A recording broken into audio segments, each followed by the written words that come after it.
दोस्तों, उत्तर दिशा में हिमालय के समीप एक बड़ा घना जंगल था। उसमें एक पुराने वृक्ष के ऊपर एक पंछी रहता था जिसका नाम मांडुक था। मांडुक रोज रात में स्वर्ण की मुद्राएं देता था। एक दिन शाम के समय शिकारी पेड़ के नीचे से गुजरता है, जिस पेड़ के ऊपर मांडुक बैठा हुआ था। मांडुक को लगा कि शिकारी उसकी अपेक्षा कर मांडुक की अपेक्षा कर गुजर जाएगा।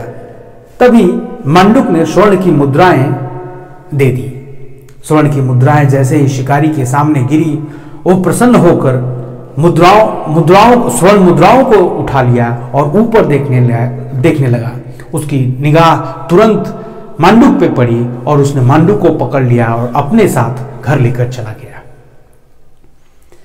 मांडुक पंछी को शिकारी जब घर लेकर आया तो उसको डर सताने लगा कि अगर किसी ने ये बात जाकर राजा को बता दी तो उसको कड़ी से कड़ी सजा मिलेगी। मांडुक तो हाथ से जाएगा ही। इस डर की वजह से शिकारी ने खुद मांडुक को लेकर स्वयं राजा के पास राजमहल चला गया।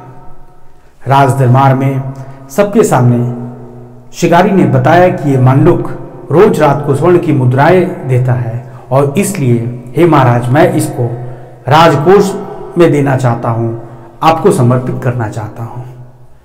राज दरबारी, सभी मंत्रीगण, सभी लोग हंसने लगे और राजा से कहा कि महाराज, ये तो हो ही नहीं सकता कि एक पंछी स्वर्ण की मुद्राएं दे। राजा भी अपने मंत्री की बात को मान लिया और उसने शिकारी को राजमहल से हटाने की आज्ञा दी तथा पंछी को, जो मांडुक था, उसको तुरंत आजाद करने की भी आज्ञा दी गई। जैसे ही मांडुक पंछी आजाद हुआ, उसने कुछ लाइनें कही, कुछ पूर्वतावदहम द्वितीय पार्श्वबंधकम ततो राजा च मंत्री च सर्वे मूर्ख मंडलम। अर्थात मांडुक कहता है कि पहले तो मैं स्वयं मूर्ख था कि एक शिकारी के सामने स्वर्ण की मुद्राएं थी। दूसरा, शिकारी मूर्ख था जिसने मुझे राज दरबार में लेके आया। लेकिन उसके बाद से सारे मंत्रीगण और राजा भी मूर्ख निकले जिन्होंने मुझको रिहा कर दिया। लगता है इस राज्य में केवल मूर्ख ही है और मूर्ख का ही शासन है।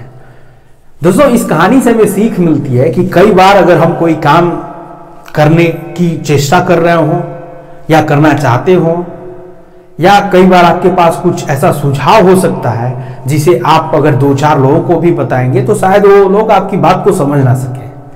लेकिन इससे हमें निराश नहीं होना चाहिए। हो सकता है कि आपका जो आइडिया है वो बेस्ट है, जो आपका सुझाव है वो बेस्ट है। शायद लोग जो आपके आसपास के हैं, जो रहते हैं, जिनसे आपकी बातचीत हो रही हो, वो शायद आपकी आइडिया को ना समझ पा रहे हो। निराश मत होइएगा। आपको अगर आपके आइडिया में विश्वास है, आपके अगर सुझाव में आपके विश्वास है, तो आपको सफलता जरूर मिलेगी।